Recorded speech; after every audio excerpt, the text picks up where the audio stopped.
जाति जाति करके समझता था, उसको आज इस बात का पता चल गया कि ये जाति नहीं है, इस जाति के अंदर बहुत कुछ है। उस जाति में जमीन है, उस जाति के अंदर शिक्षा है, उस जाति के अंदर नौकरी है, उस जाति के अंदर जो इन कथा कथित चोटी वालों ने, तिलकधारियों ने, जनेऊधारियों ने जो काम किया था वो भी है।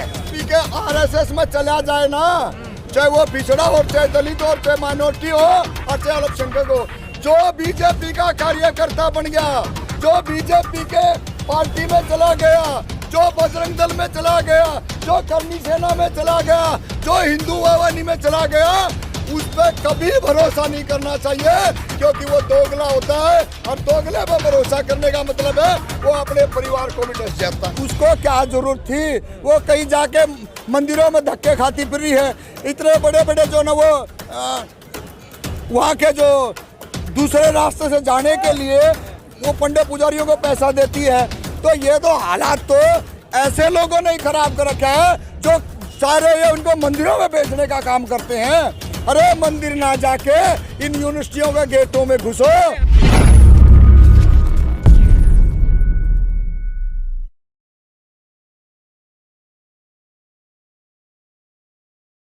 सभी आपके व्यूअरों को जय भीम, जय ज्योति, जय कर्पूरी, जय माता सावित्रीबाई फुले, जय फातिमा शेख।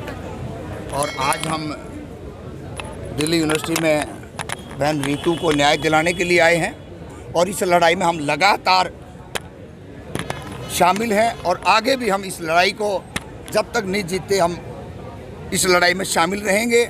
आपका जो सवाल था कि देश के अंदर जातिगत जनगणना हुई है, हम इस खुशी के अंदर, देश के अंदर नहीं, बिहार में हुई, बिहार के अंदर जो जातिगत जनगणना हुई है, उस जातिगत जनगणना से इस देश के अंदर वो मैसेज गया है जो पिछले 100 साल से हम लोगों को इंतजार था। और उस मैसेज का आज पूरी आम जनता को जो जाति जाति करके समझता था, उसको आज इस बात का पता चल गया कि ये जाति नहीं है, इस जाति के अंदर बहुत कुछ है। उस जाति में जमीन है, उस जाति के अंदर शिक्षा है, उस जाति के अंदर नौकरी है, उस जाति के अंदर जो इन कथा कथित चोटी वालों ने, तिलकधारियों ने, जनेऊधारियों ने जो काम किया था वो भी है। तो ये जो मामला था, बिहार सरकार, लालू जी का और नीतीश जी का और उनकी औलादों ने जो संघर्ष किया है, वो इस पूरे देश के अंदर मैसेज चला गया है। क्यों? क्योंकि इस देश के अंदर जब दलितों की, पिछड़ों की सत्ता आई है, तो इस देश के अंदर नया इतिहास रचा गया है। चाहे मायावती जी सरकार रही हो, उन्होंने पूरे देश के अंदर, पूरे यूपी के अंदर कॉलेजों के अंदर और लाइब्रेरियां जितनी बनाई है, वो टोटल की टोटल यूनिवर्सिटियां हैं, स्कूल हैं, जमीनों के बंटवारे हैं। इसका पूरा माइलेज कांग्रेस लेना चाह रही है। देखिए कांग्रेस जब लेगी ना, जब बहुजनों जैसा कांग्रेस काम करे, कांग्रेस को इसका सिरे जब जा सकता है कि राहुल गांधी आगे आए और ये कहे जहां जहां हमारी सरकारें हैं, छत्तीसगढ़ है, राजस्थान है और है, वो कहे जातिगत जनगणना शुरू हो और कौन लुटेरे, कौन बदमाश उन पर बैठे हैं वो आगे आए, जब जाके कांग्रेस ले सकती है। बहुजनों को राहुल गांधी को प्रधानमंत्री बनाना होगा, तब होगी जनगणना। देखिए, हमने ठेका नहीं ले रहा, कभी कांग्रेस, कभी बीजेपी को प्रधानमंत्री बनाए और कभी हम कांग्रेस वालों को बनाए। हम उनके कोई बंधुआ गुलाम नहीं है। हमारे नेताओं ने कह दिया कि तुम 85% हो और आंकड़ा दे दिया, और अभी तो आपके माध्यम से इस बात का उनको पता चलेगा कि इस देश की कॉमन लैंड पे कितनी जगह, कितने काबिज है ये सारी जो चीजें हैं वो जब सार्वजनिक होगी तब हमारी लोगों की आंखें खुलेंगी और सत्ता हमारी। कांग्रेस मीडिया के सामने तो बोल रहा है कि जाति जनगणना होनी चाहिए, पर जहां उसके राज्य है वहां ऐलान नहीं हो रहा। देखिए यही तो है ना, ये करनी और कथनी में कितना फर्क है। ये करते कुछ है, बोलते कुछ है। अरे भाई, आपकी जब सत्ता रही है तो क्यों नहीं आपने जातिगत जनगणना करवाई, और आपने करवाई तो समय रहते हुए इसको सार्वजनिक क्यों नहीं किया। यही थे 2011 में, इन्होंने ही करवाई थी ना। आज ये जो ढकोसलेबाजी कर रहे हैं, ये जो लारे लप्पे दे रहे हैं ना, अब इनके झांसे में इस देश का बहुजन तो आएगा नहीं। बाकी ये किसको बनाएंगे, किसको बहकाएंगे, किसको अपने पास लेंगे, वो जाने कांग्रेस। हमने कांग्रेस बीजेपी का कोई टेंडर नहीं छुटवा रखा है। पिछली बार पिछड़ों से गलती हुई जिसका खामियाजा भुगत लिया, और आज उन्होंने कह दिया कि बीजेपी आरएसएस ये हफ्ता वसूली है, ये हत्यारे हैं, और इन्होंने ओबीसी को हत्यारा बनाने का काम किया। और नई पार्लियामेंट के अंदर कैसे बुलवाया, बिदूड़ी से, रमेश बिदूड़ी से बुलवाया गया, और सीधा सीधा पूरी प्लानिंग के साथ कहा गया कि आपने ये शब्द बोलने हैं। ओ कटुआ, रमेश बिदूड़ी भोले हैं वो, कोई भोले नहीं है। तो फिर क्यों बचाव में आ रहे हैं वो जो है बीजेपी के चुंगल में फंसा हुआ है, और जो बीजेपी के आरएसएस में चला जाए ना, चाहे वो पिछड़ा हो, चाहे दलित हो, चाहे माइनॉरिटी हो, और चाहे अल्पसंख्यक हो, जो बीजेपी का कार्यकर्ता बन गया, जो बीजेपी के पार्टी में चला गया, जो बजरंग दल में चला गया, जो करनी सेना में चला गया, जो हिंदू वाहिनी में चला गया, उस पर कभी भरोसा नहीं करना चाहिए, क्योंकि वो दोगला होता है, और दोगले पे भरोसा करने का मतलब है वो अपने परिवार को भी डस जाता है। देश में अब लगता है जब बिहार के आंकड़े आए हैं कि पिछड़ों की सबसे ज्यादा संख्या है, क्या शासक बनेंगे पिछले देश के? बिल्कुल बनेंगे, हौसला बढ़ा हुआ है, और पूरे देश के अंदर लट्टू बांटे जा रहे हैं, ढोल बजाए जा रहे हैं, पार्टियों को घेरा जा रहा है, और कहा जा रहा है राहुल गांधी जवाब दो। नरेंद्र मोदी पिछड़ों में राज की बात करते आए थे, आज आपके पास गरीब जैसा शब्द लेके आए। अरे गरीब किसको कहते हैं? गरीब तो एक गाली है। आप बताते ना कि ये बात है। अरे आप अति पिछड़ों की, माइनॉरिटी की, शेड्यूल कास्ट की आप बात करते थे, आज कहाँ खड़े हो? अब तो पिछड़ों में भी दो कैटेगरी कर दी, पिछड़े और अति पिछड़े। देखिए ज्यादा है, बिल्कुल अति पिछड़े ज्यादा है, जिसकी जितनी संख्या बारी उनकी उतनी हिस्सेदारी। आज यही तो उनका दर्द हो रहा है कि कितने पार्लियामेंट में जने उधारी जाते थे, आज उनको पता हम तो जा नहीं पाएंगे। उन्होंने दूसरा रास्ता खोला कि 33% महिलाएं जाएंगी। भाई महिलाएं जाएंगी कहाँ? 22.5% तो पहले SC का और ST का है, शेड्यूल ST का है, तो बाकी बचा क्या? तो ये तो सीधा सीधा दोबारा फिर एक चाल चल रहे थे, उस चाल शिकंजे में नहीं फंसे। और एक बात और बड़ी बता देता हूँ आपके व्यूअर को कि ये इतने बदमाश हैं, इधर तो गाली दी कि आप गरीब हो, और उधर चले गए सुप्रीम कोर्ट।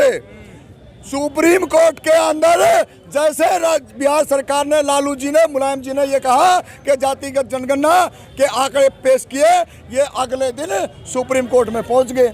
तो ये तो इतने निकम्मे हैं, ये बात तो अब संख्या के आधार पर आरक्षण लागू हो लगता है आपको? बिल्कुल लागू होगा, और इस देश के बिहार से होगा, और तमाम देश के एक एक राज्य के अंदर हम इसी तरीके से बात करते रहे, इसी तरीके से डट के अगर हम काम करते रहे, तो वो दूर नहीं है बीजेपी का, आरएसएस का और कांग्रेसियों का कोई नाम लेने वाला देश में पैदा नहीं होगा। पंडित राहुल गांधी कह रहे हैं पिछले 3 सचिव हैं केंद्र में, कौन है इसका जिम्मेदार? इसका जिम्मेवार सीधा सीधा उसने पूछना चाहिए था, उसने पढ़ना चाहिए था इंदिरा गांधी को, राजीव गांधी को, अपने आप को, मनमोहन सिंह को। भाई जब आप उस टाइम जब सचिव 90 में से 3 हैं, तो आपने क्यों कही उसकी जबान फिसली है? हकीकत में वो भी कहना तो नहीं चाह रहे थे, लेकिन जबान फिसल की करें क्या? तो ये चीजें अब हकीकत धीरे धीरे सबके सामने आ जाएगी कि इस देश के अंदर दलितों पे कितना राज है, कितने उनको मानसिक गुलामों की जरूरत है। ओबीसी को, पिछड़े को, अति पिछड़े को, भूमियार को, कश्यप को, इनको, यादव को कितनी सीटों पे। बीजेपी में दलितों का, पिछड़ों का या कांग्रेस में सम्मान है? देखिए जो फालतू के जो लोग हैं ना, जो दर दर की ठोकर खाते घूमते हैं, उनके लिए हो सकता है, बाकी जो स्वाभिमानी आदमी है वो टूट तो सकता है, ना तो झुकेंगे और ना बिकेंगे। ये बीजेपी आरएसएस वाले कितना कुछ प्रोपगंडे कर लो। कांग्रेस के बारे में क्या राय है आप लोगों की? कह रहे हैं जनसंख्या हम करवाएंगे। अरे करवा लो ना, हमने उनका बाजू पकड़ रखा है, वो कोई घेराव दे रखा है उनके घर पे। आप करवाइए, आपके मुख्यमंत्री हैं, आप स्पष्ट आके करवा के पकड़ा क्यों नहीं देते? 4 दिन का काम है, सारा डाटा सरकारों के पास है, आपने तो बोलना ही तो बोलना है कि ये है, उसको तो बोल तो रहे राहुल गांधी, देखिए बदलाव तो आप आ रहा है। फैक्ट लेके आइए। जिस तरीके से नीतीश जी ने फैक्ट दिखाया उसी तरीके से आप फैक्ट लेके आइए। हम तो फैक्ट पे बात करेंगे ना।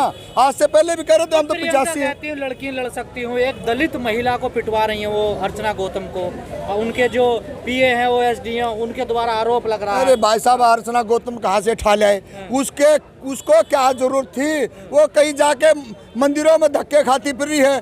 इतने बड़े बड़े जो ना वो वहाँ के जो दूसरे रास्ते से जाने के लिए वो पंडित पुजारियों को पैसा देती है। तो ये तो हालात तो ऐसे लोगों ने ही खराब कर रखा है जो सारे ये उनको मंदिरों में बेचने का काम करते हैं। अरे मंदिर ना जाके इन यूनिवर्सिटियों के गेटों में घुसो। अब तो कांग्रेस ऑफिस जा रहे हैं, कांग्रेस ऑफिस के बाहर पीटा कांग्रेसियों ने। देखिए, कांग्रेसी पीटेंगे, आप क्यों जा रहे हो उनके दरवाजे पे? जब आपकी पार्टी रही, आपके संगठन रहे और आप लड़ने वाले जब लोग हो, लेकिन इनका मानसिक गुलामी थोड़ी सी है, इसलिए ये सारे बार बार वही धक्के खाते हैं, इसलिए डेली के डेली कांग्रेस पिटते तो हैं। कहती है दलित हमने राष्ट्रीय अध्यक्ष बना दिया मल्लिकार्जुन खड़गे। देखिए, वो वोटों से जीता है, उन्होंने नहीं बनाया है।